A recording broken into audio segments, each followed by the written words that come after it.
All right.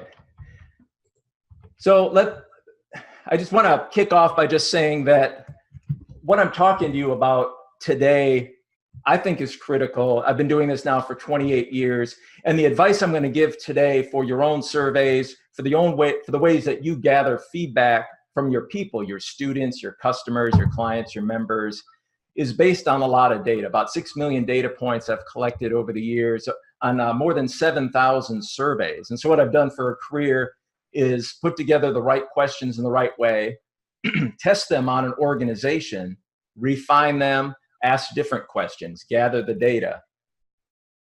So I've been doing this now for 28 years, administering it to a lot of companies you might know, like Nielsen and FedEx and General Motors and some of my other paid clients. A lot of companies you've never heard of, about 300 and some universities to this point, a lot of training companies, refining these measures over and over again. How do you get people to respond to your questions? How do you get people to focus in on you? How do you get the most meaningful, accurate information? And so all of this has been published. There's about 44 articles and books and things out there over the years documenting this, but this is expensive sort of stuff. So I've really had the good fortune of being funded by a lot of federal agencies and philanthropic groups who had the same question. How do you get your people to focus in on the questions that you're asking? How do you get deep, meaningful information from them? So everything that I'm going to be showing you today, all the advice I'm giving you can be summarized in this one slide, the 9 principles. So if you know me, you've heard of the 9 principles. Today we're going to talk about 3 of these. We'll talk about the how. Sorry, I just had to let somebody else in the room there. We're going to talk about principle 3, which is about timing and frequency. And we're going to talk a bunch about content, the what's the right questions to ask in the right way. And then if we have time, we'll talk a little bit about the how, the close the loop. But everything I'm talking about this season comes down to these 9 principles. And the principles came out of those 6 million data points, out of that 28 years of research. So the point is, if you apply these 9 principles to what you're already doing, you're going to get the 3 benefits that I want for you. So everything we're talking about has to do with 3 benefits. Every bit of advice I give, everything we talk about, I'm looking at 3 things. 1, how do you get more people? How to get more attention, more participation? How to get people in the habit of responding to you when you ask questions? And so much of what we do, so much of what we're taught and that you see other people doing is actually driving people away. That's why people say, oh, 5% of people responding to a survey is good, or 10%. Well, that shouldn't be. When I do a survey, if I don't get 80%, then it's a failure to me, because the point is to put the principles in place to get a huge response rate. So we want to get people paying attention to the questions that we ask and responding. We want our customers to be focused on us. That's where the keep your customers forever came from. How to get your customers, or you might call them your students, your members, your attendees, your clients, how to get them to focus on you and to answer every question you ever ask. Get them to focus on you for the long term. So that's another issue. And the third issue is how to get meaningful results, accurate results, interpretable, actionable. And this is a huge failure that I've seen over the past almost 30 years, is the questions that we ask aren't written in the right way. We think we know our people once we see the results, but we really don't. And I'll show that to you in our training today. So let me just repeat that because it's so important. We're going to be talking the whole season about these 9 principles, how to apply them. And if you apply them, it's cause and effect. It's not, hey, this worked for me, it's going to work for you. Or, hey, if you try this, it might work most of the time. It's cause and effect. And that's what just came out of all this data and all this research, all the research that went before me. Oh, sorry, somebody's in the waiting room there. I forgot to let them in. Sorry, Sam. I'll keep a better eye on that waiting room. Hope you could hear me. So I want this for you as well. This is my mission, to get people to ask the right questions in the right way so their audience is focused on them. They'll answer your questions. You'll get meaningful, interpretable results from them. And then they'll want to respond to you again and again. So that's what this whole season's about. And let me just tell you the 3 things I want to tell you about today. I'll tell you about our most powerful tool, and then we're going to talk about timing and frequency, which is one of the principles. And then we're going to jump into your questions in the survey Shark Tank as well. If we have time, we'll talk about closing the loop. That's one of the principles as well. All right, so let me just start off by making a bold statement that I always do, which is all surveys are done wrong. So we know we need to gather feedback from our people, from our students, our attendees, our clients, our customers. We know we need to hear their voice. And so we put together an evaluation form or a poll question or some sort of survey. But what I found now, having now reviewed more than 7,000 surveys, is most of the time these are done wrong. And here's the problem. If we had unlimited resources at our disposal, we would sit down with all of our customers. We would sit down with our students or our members or our attendees, and we would dig deep. We would sit there with our notebook. I'm gonna grab a notebook. Here we go. We'd sit there with our notebook and our pencil, and we would jot down everything that they said, and we would ask these deep questions, and then we would follow up, and we would ask follow-up questions. We'd have them explain until we had this thick notebook and said, this is my people. This is what they need and want and expect. This is what they're looking for. This is the price that they'll pay.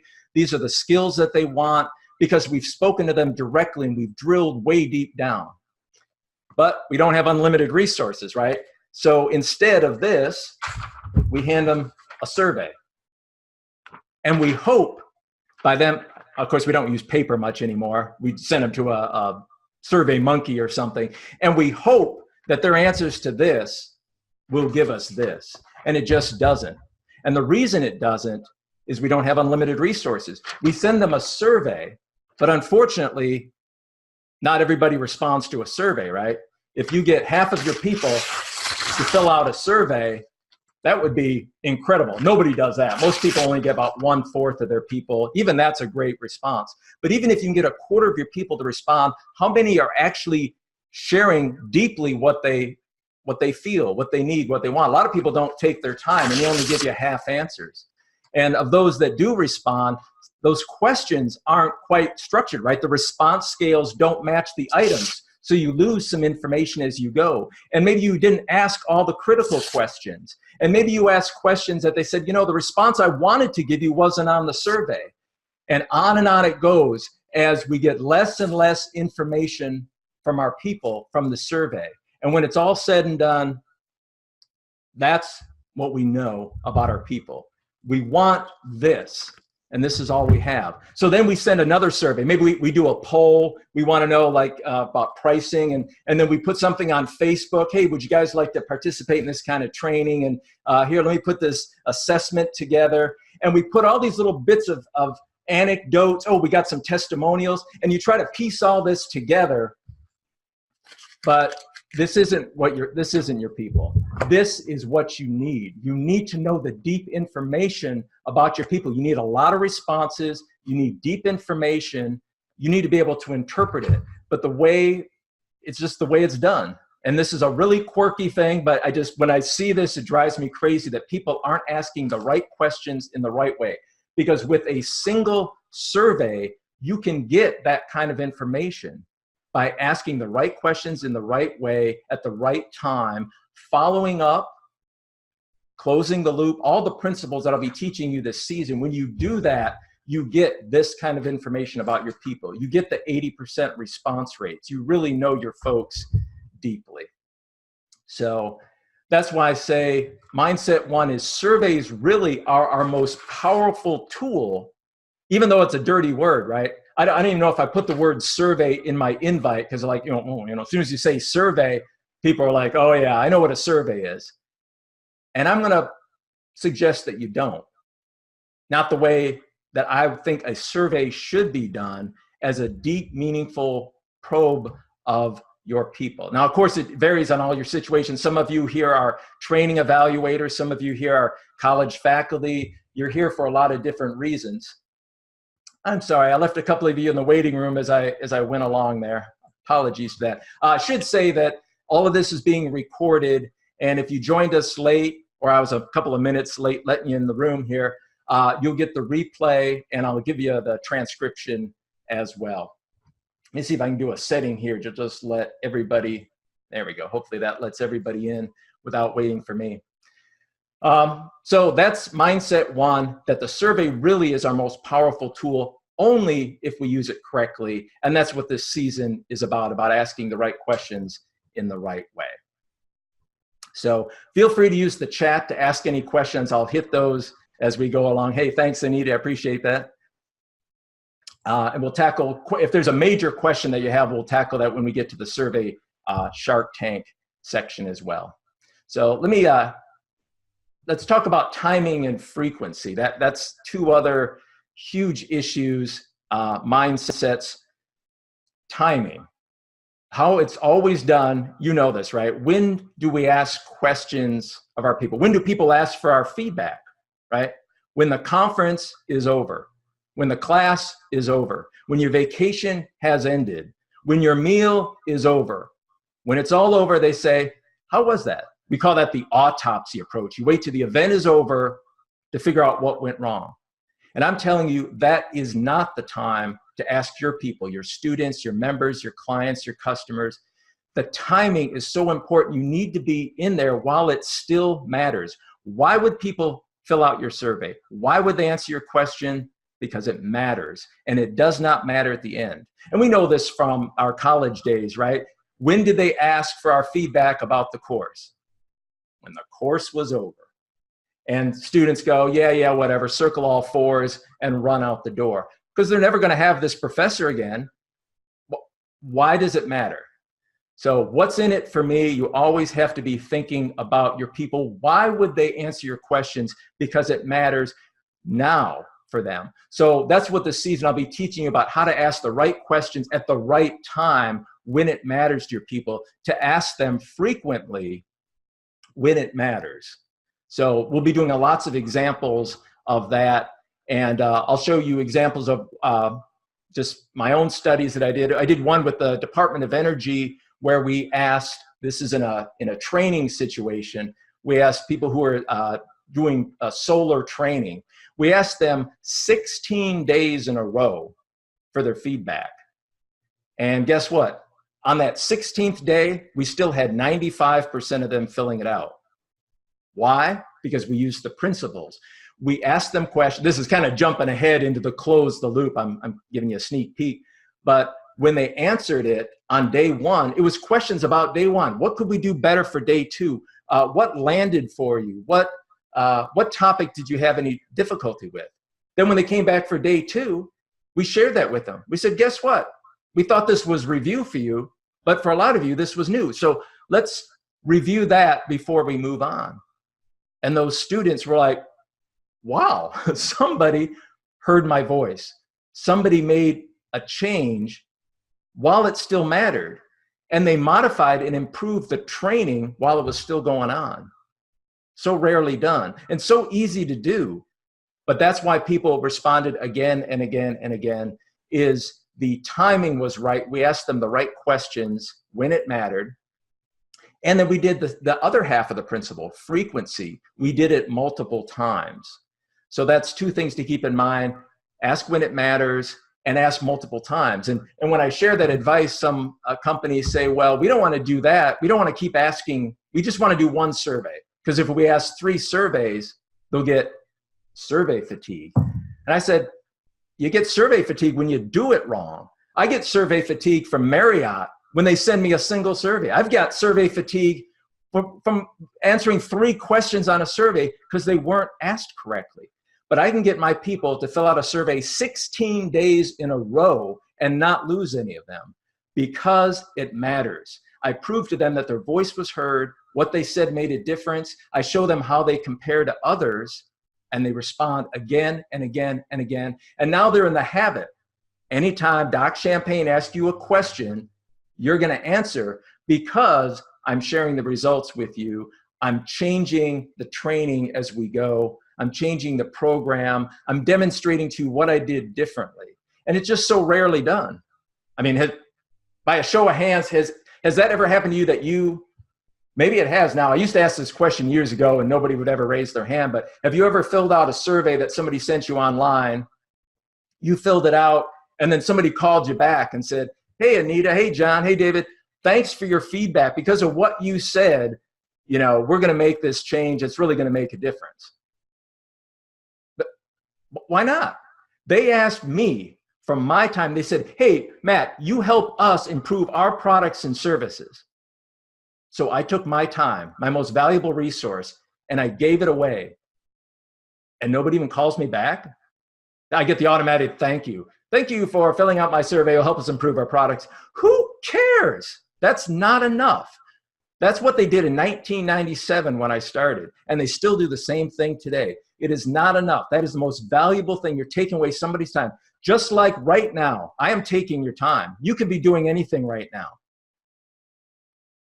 You can always make more money. You can't get more time.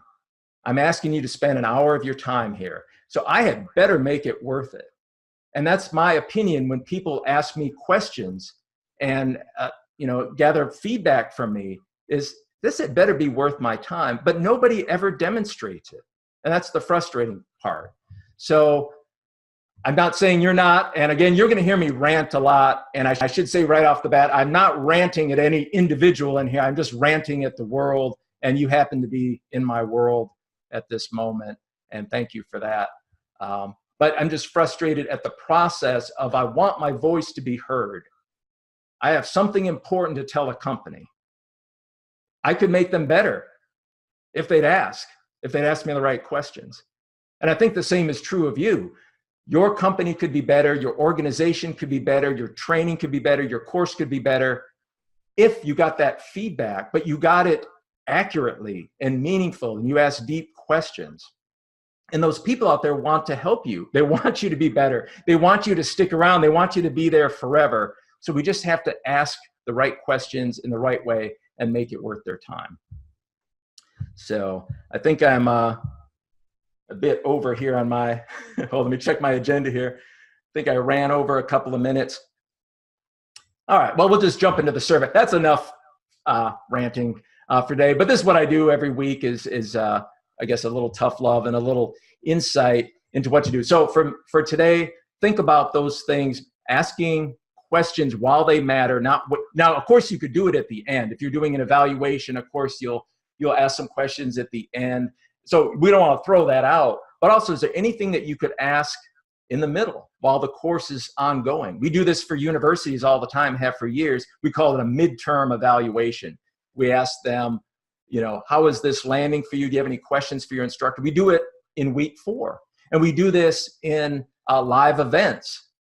Day 1, it's noon of day 1 of the live event.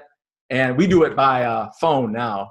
We actually do it via Alexa. We have them talk to Alexa and, and give their feedback. Things have changed a bit over the years. But we ask for their feedback the morning of the first day of the live event, then make some changes for the afternoon. That's when it matters. So think about that. When could you ask questions? And then only asking bite-sized questions. You don't have to ask every question at once. Just what's the most important question right now? 1 or 2 things you could ask. Close the loop, share the results with them, and then do it again. And you'll find, like I do, that the response rate actually goes up. When I showed that data years ago, people thought I was making that up. They're like, you asked 6 surveys and more people responded on survey 6. How could that be? It's survey fatigue. I said, no, because I'm demonstrating to them that every time they answer, they're getting something important back. My thanks, but that's not really as important as the results, and show them where they stand compared to everybody else. That's what's making it worth their time. And that word gets out. And so more and more people respond over time.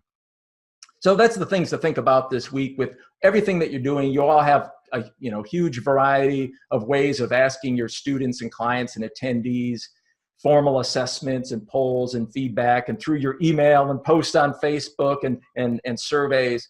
But just give that some thought, and we can talk more about that next week as well. Hey, thanks, guys. I'm getting some great chats here. Now,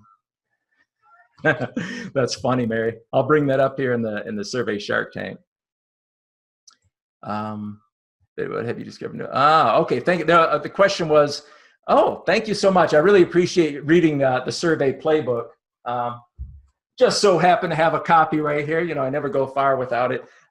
Thank you for your feedback. Yes, I have discovered new results that are not in here. This was supposed to be a 9-volume series. I wrote this in 2014 and have not written anything since then. So yeah, I have a lot to say. It's just haven't found the time to put it in a book. But actually, this series is incorporated. Anything that's new that I know is going to be in season 3. So hopefully, maybe by taping those and transcribing those, that can eventually be the next volume of the book. So thank you so much. Oh, you got the blue cover book. Oh, that. All right. So you have one of the original ones. I have the new cover yellow one. That's funny. Thank you. Awesome. I appreciate that. So let's switch gears for a second. We're going to do the survey Shark Tank. And this example I'm going to give is none of yours, but this is what season 3 is about, is sending in your survey, your question. It doesn't have to be a survey. It could be, here's 5 or 6 questions I was thinking of asking my people. What do you think? And I'll critique it. And this is what I've done now 7,000 times over the years, is take people's questions and then offer some feedback on how it could be made better. So I'm going to take an example that is none of yours, just to get started. So let me just take 10 minutes and show you what the survey Shark Tank is all about.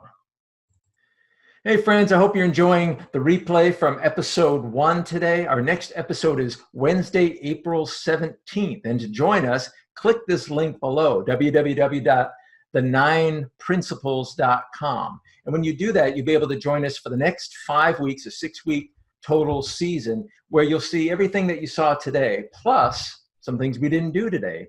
One of those is for you yourself to join the survey Shark Tank. Submit your own questions. Might be a full survey you've done. It might be just some ideas that you have. Bring them on. I'll critique them on the show and give you all the advice I can. If you submit any questions ahead of time, 24 hours ahead of time, I will answer them on the air, or if they're detailed, I'll send you an email with my full answer. If I don't get to them, I like to keep it only an hour, but beyond that, I call it extra innings. We continue to roll the cameras. I'll record answers to your questions, and then you'll get the recordings and the transcripts as well. You'll also be part of this network, this group, as I said on the call. I'll be able to share your name and email, because other people attending season 3 might be partners of yours. They might be clients of yours once they learn what you're doing when you share your surveys and your questions with all of us. And of course, all the replays, all the transcripts are available to you forever in our archive. So it's a 6-week season. The cost is $197. That's not $197 a week. That's a one-time cost of $197. Just go to the9principles.com. When you do, you're going to see a screen that looks like this. Only it will be 6 one-hour sessions, not 5. Today's was the first, and we have 5 more, including that bonus session.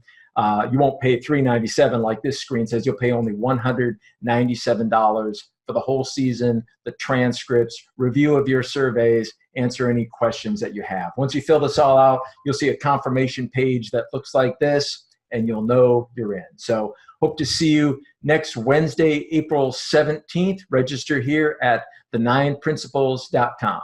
All right, let's finish the rest of the episode. See you in a second.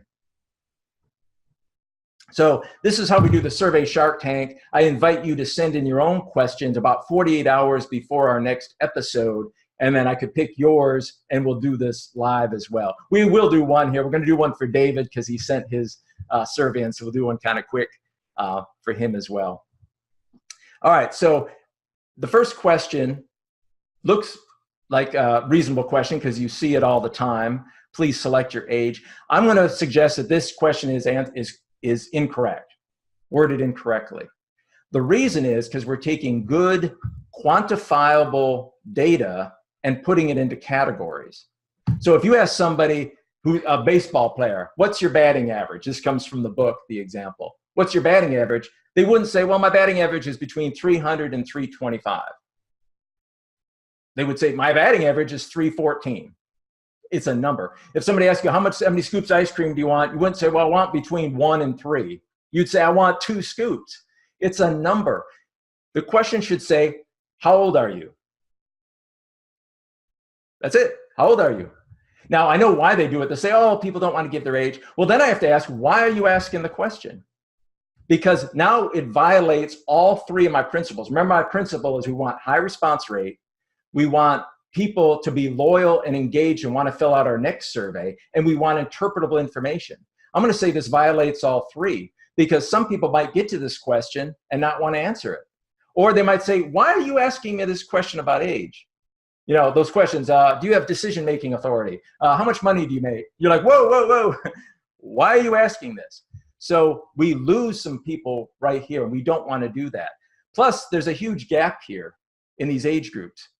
I was very different as an 18-year-old high school student than I was as a 24-year-old graduate student. I can tell you that. But you won't know that if you just ask, are you between 18 and 24? You won't really know me. And the point is to know deep information about your people. By asking this question, you don't know much about your respondent, the person filling it out, the respondent. You know they're somewhere between 18 and 24. That's just not good enough. Let me give you another example from the survey here. What best describes your industry? Well, here's the problem. What if I'm a life coach who's dedicated to helping people have better health? As soon as I type life coach, whoa, the question's gone. This is set up as a choose only one type of question. So I can't tell you I'm a life coach in the health industry because they've only allowed me one choice. So here's a mistake you don't want to make with your surveys. And again, this is the point of the Shark Tank, is not to criticize so much the person that made it, but to give you some general ideas of what you should do with your own surveys. You want to make sure that you want to know your people. So some people might click other and then say, you know, I'm a life coach in the health industry, but most people aren't going to take that time, you know, and now you're making it difficult for them. It's got to be easy for them. So this should have been set up with a multiple option on it, so people can tell you who they are. Here's another one. This is a little worse, I think. I've had, my first company had 14 employees. My second company had 2 of us and a bunch of virtual assistants. Those were completely different companies, but you won't know that because you've asked me 2 to 19. So I have to choose 2 to 19, but those could be totally different companies. Again, these groupings are too large. The question is, how many people are in your organization? Now, some might say, well, between 1,100 and 1,200, they might make it difficult for you on the analysis side, but that's so much better than limiting them and dropping them into a category. You really don't want to do that. Here's another example with income. Your gross annual income, and I know why they do it. They'll say, well, people don't want to share their income. Well, why are you asking? If people are going to look at this and go, well, why are you asking me about your income? You don't want to be in that position. You want them wanting to fill out your question. So there has to be a good reason for this. So there's multiple problems with that. Somebody asked about a drop down to select the actual age. I just leave it open. I just have a comment field. How old are you? Now, of course, I never ask that question because it's not relevant to what I do. It might be relevant for what you do, but then there should be some explanation and say, I'm going to ask you some personal questions about your age and your income because why? What's in it for them? Like, what are they going to get out of this? Like, why would you ask those questions? Why is that important for the survey? And if you can give a good explanation, then people will fill it out. Say, oh, okay, I see where this is going and why this was asked. So critical for the explanation, because it's always what's in it for me. Why am I filling out your survey? Why am I answering your questions? And so there should be some explanation in here as well. Yep, that's right, Mary, I agree. Give a text box. Yeah, Mary asks, how many conferences have you attended? I've attended 9. Or I might not know, I might say, well, 60 or 70. Well, that's fine. It makes it more difficult for you, the analyst, to try to interpret it, but at least you know. That's better than saying, have you been to 1 to 5, 6 to 10, 11 or more? And somebody says, well, 11 or more, I've been to 195. Well, that's a very different person than somebody that's been to 12, but you won't know it because you have to drop them in the same category. In the analysis, they're a 4. It doesn't matter if they've been to 11 or 1,011. So if you want to get this kind of information from your people, you need to get really deep and ask them specific questions. And if they're tough questions, then explain why you need to ask those. Same problem here with number 5. What department do you associate with? Well, what if I'm in sales and marketing? Sales and, whoa, it's gone. Okay. So I can't tell this person who wrote the survey who I am. I can't say I'm in accounting and finance who also does purchasing. So again, it's a problem with not allowing multiple responses. If we were sitting down with you and I was taking notes, you could tell me about all your job duties and I would really know you. Instead, we ask a survey, and this, I will be no closer to knowing you than if I didn't ask the question at all, I feel. In fact, I might be misrepresenting you because you are limited by the way I asked the question. Here's a rank order. I know it's a little bit old school now. You can tell this is a Survey Monkey survey because of the boxy notion of it. You're supposed to say, okay, well, this is my number 1 rank. Now, there's a trick here. Most people won't know it. If you actually grab a box in Survey Monkey and throw it somewhere, then all these numbers appear. But now you have to go, oh, wait a minute, this isn't a 5. Let's see, that's a 3. Okay, no, I think this is all right, the problem, oh, what, I left some blanks here. All right, this is a 7. Here's the problem. I might have some confidence that your number 1 ranking is most important. And I might have some confidence that your number 2 is your second most. But I have no confidence on the rest of these because of the way I have to shift these around. Okay, that's a 4. Oh, I already took a 4. Oh, this must be a 5. Oh, I got to move this over, you know. Oh, wait a minute, just reshuffled the whole order. I just did it all. And okay, that's a Survey Monkey bug that's been there for about 14 years now. They haven't fixed. But you could go through and set all these. And all right, so you're making it hard for me. I'm trying to help you. I'm trying to help your organization. I'm trying to share what I'm all about, and you're making it so difficult. I'm gone. And this is where you lose people, making it difficult. This is a major problem with this survey here. So we'll talk about that over the weeks as well. Same problem here, job function. Oh, this is a little different. We'll talk about this one. Which of the following have you purchased from us? Okay, from my point of view now, I'm angry when I see this. Why? Because I've bought this product, this product, this product, and this product. Don't you know that? I've paid you $3,000. Why are you asking me what products I purchased? I'm gone. And it's very subtle, and not everybody would be like ranting and irate like me, but you will lose people. It's setting the wrong, remember the 3 things: get more responses, accurate data, and loyal customers who will respond to all your surveys. This is not making me loyal. You're asking me, what did I purchase from you? I'm like, well, you should know. It's in your records. Don't you know? I'm sitting on these live videos with you. You're asking me what I bought. Very irritating question. It's because the person who wrote the survey didn't want to do the work. Or they might say, well, we don't know because this is a anonymous survey. Well, you have to think through that part. If it's anonymous, I just would not ask questions that you should already know the answers to. I wouldn't ask. It's not the thing that you want to do. So this is a real problem with it. So again, I'm criticizing this survey, but think about this for your own questions that you're asking. Is there anything that you're asking that you should already know? I give the example in my book. Some of you know that a buddy of mine bought an expensive car. It was like at that time it was expensive, $45,000. And he got a survey from the dealership. And the first question was, thanks for filling out, or thanks for buying the automobile. First question, what's your first name? It's like, huh? I just bought a $45,000 vehicle. Second question, what's your last name? All right. So again, he's thinking you should already know that. So think about that in the questions that you're asking. Is there any other source you can get this information from would be best? Okay.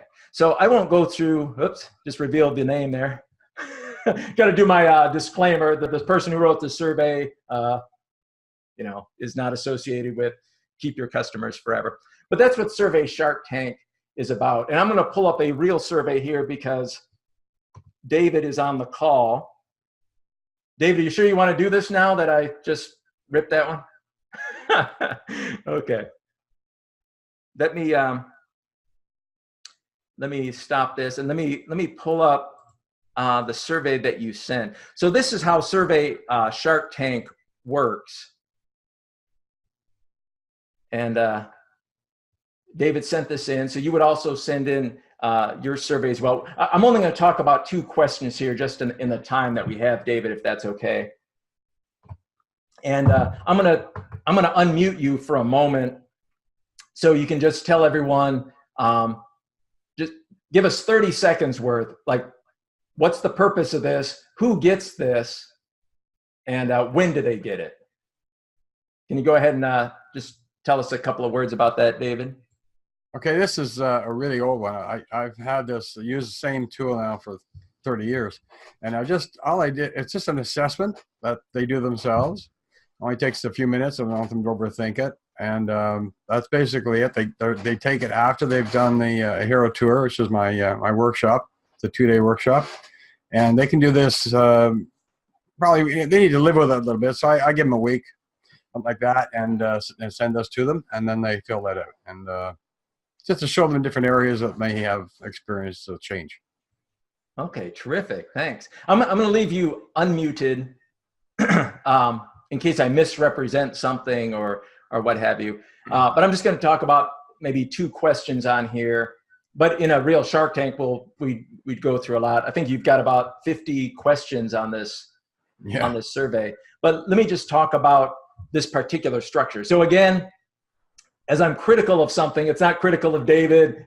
I'm just, I feel strongly about the way I was trained as a mathematical psychologist. There's a lot of psychometrics behind this. So I might get very nitpicky, but I'm going to make it general enough that you all can apply the same sort of responses to what you're doing yourself. So when I look at this survey as the respondent, I'm reading the instructions, yes, no, no. Now I don't see no change, but I saw later in the survey that was an option and an other. Yeah. So I get to the first question, are you more relaxed? Yes, no, or other. So I've taken your training and I feel like I'm more relaxed. So I'm going to check yes.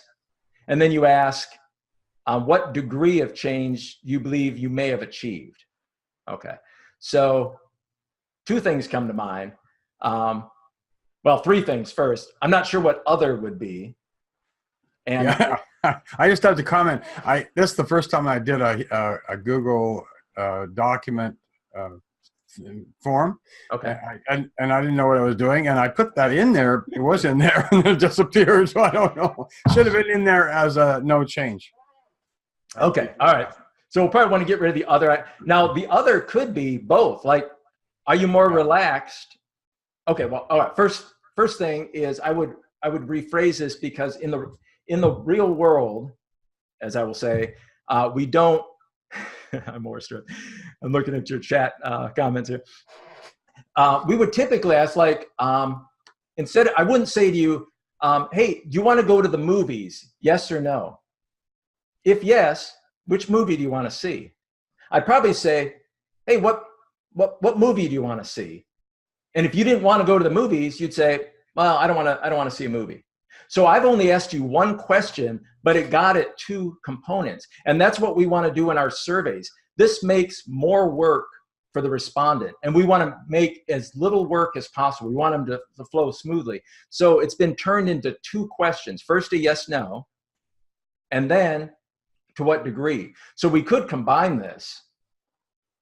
And so you want to think about that. The second bit is I could rage and rant for an hour on this format, which many of you all know this. It's popularly called the Net Promoter Score when it's put in terms of customer satisfaction. But you've all seen this kind of scale. It appears everywhere. As soon as you get off the phone with tech support, they'll send you to a survey. Would you recommend our tech support? Once you've got back from your trip, the airline will send you a survey. Would you recommend our airline?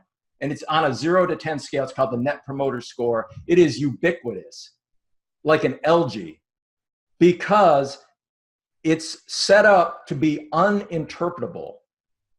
And we know this. Long story, I won't rant too much, but I have collected about 650,000 data points on this to demonstrate that in the Net Promoter Score, you want people to do a 9 or a 10. And they will tell you, right? Some people, they'll say, hey, fill out that survey. Make sure you give me a 10, right? They're doing that because if you give them an 8, you have punished them, because the way the scale is scored, an 8 is bad. Now, you don't know that, but they do. So we know from everything we know about psychometrics, I was a mathematical psychologist, so my whole training was on the meaning between the gaps of these numbers. And we know for a fact that everybody looks at this scale differently. So, and you know this, right? You could give somebody this scale and they won't pick a 10. They'll pick, everything will be 9 or less. You'll say, weren't you happy? They'll say, oh, I was delighted, but a 10 is perfect. I never give 10s.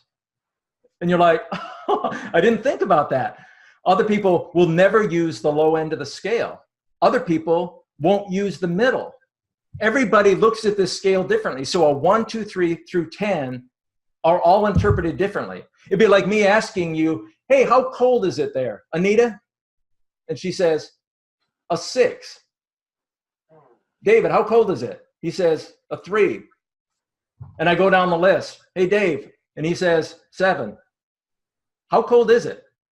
We have no idea, because everybody interprets the number differently. You could be saying, well, 7, it's warmer than it was yesterday. And the same is true of any scale that has no anchors. Look, there's no anchors here. A 2, 3, 4, 5 are undefined. That's why the Likert scale is a popular scale, has been for like 100 years now. Strongly agree, strongly disagree, they're defined. Or definitely yes, probably no, definitely no. You always want to have anchors on there, because then you know what somebody's saying. If somebody says probably no, that is qualitatively different than probably yes. And I feel very confident knowing that those are different responses. But if somebody said a 5 and somebody said a 4, are they different? I have no idea, because I don't know what a 4 is. And everybody's looking at a 4 as differently. So to me, this is just a big red flag anytime I see this, because I can't interpret the results to this. So again, one of the principles is, can you get meaningful, interpretable results?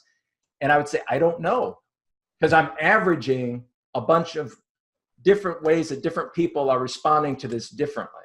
Now, within that person, that's the important part. I think that's what David would say. I'm looking for their progress. So, what I might do is, I look through your survey. You ask, are you more relaxed? Are you more energetic? Do you feel physically lighter? I might put all those as adjectives over here, and then maybe this dot is already filled in. So this is where they were. And you might be saying, okay, now that you've taken the training, where are you now? And they might go, wow, I'm so much more relaxed. I'm up here. Okay, what about energy?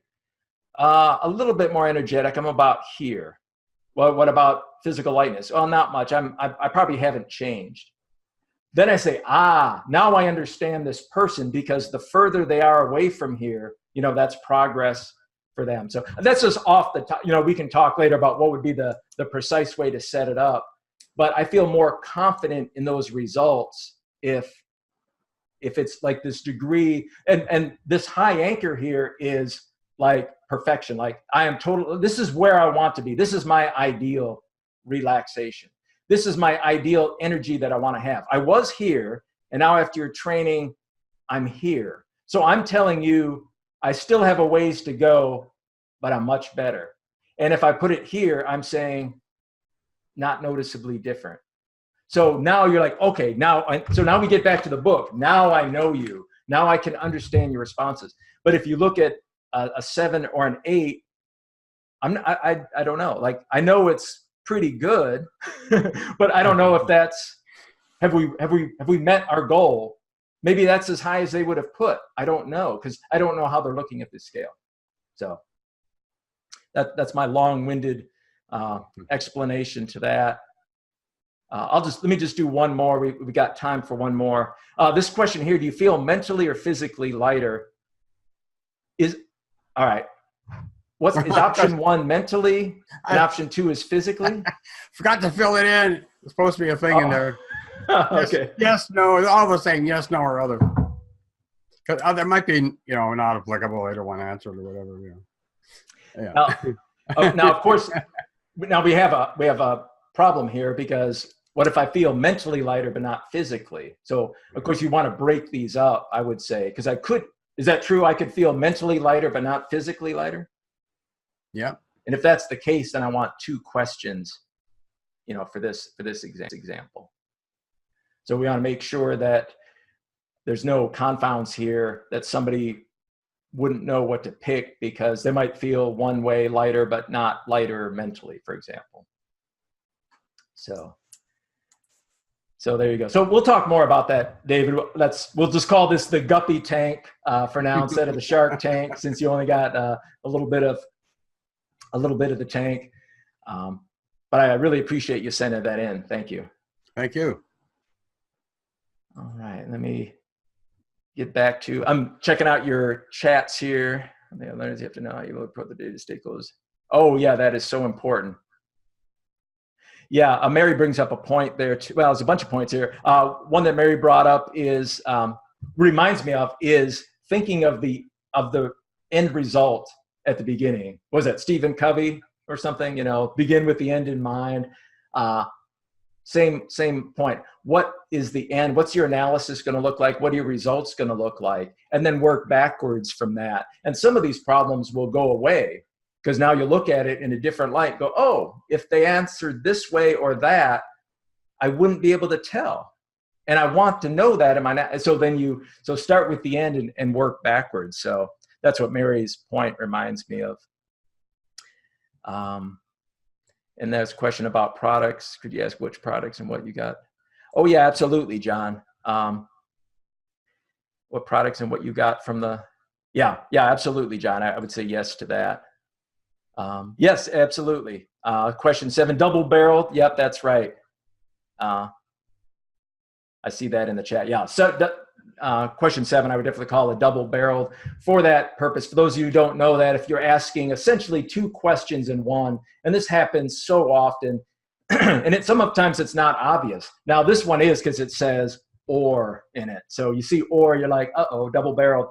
Some of them are not so obvious, but when you're asking 2 things that somebody could agree with one side and disagree with the other, then they don't know what to do. They don't answer it, or they skip it, or they leave, or they put something in the middle hoping that you'll understand. So again, you want to know precisely what they're thinking, but you handed them a survey.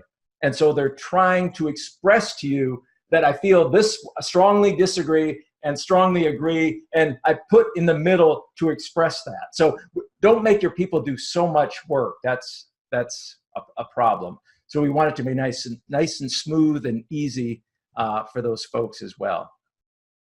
And David, you can look in the chat as well. You see some people are chipping in with some advice on yours as well. Thank you so much.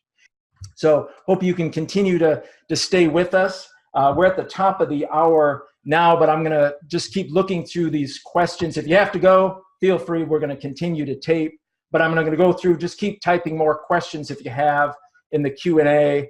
And if I missed your question, I haven't answered it, type it again because it might have scrolled past me before I got to it. But before I do that, I'm going to see if I can try this one more time. Let's go to manage part. I'm going to unmute everybody. Everybody's unmuted. If you just give me a goodbye, see you next week. Guys. Yeah. Bye. Thank you, Ray. Thank you. Terrific. Good job.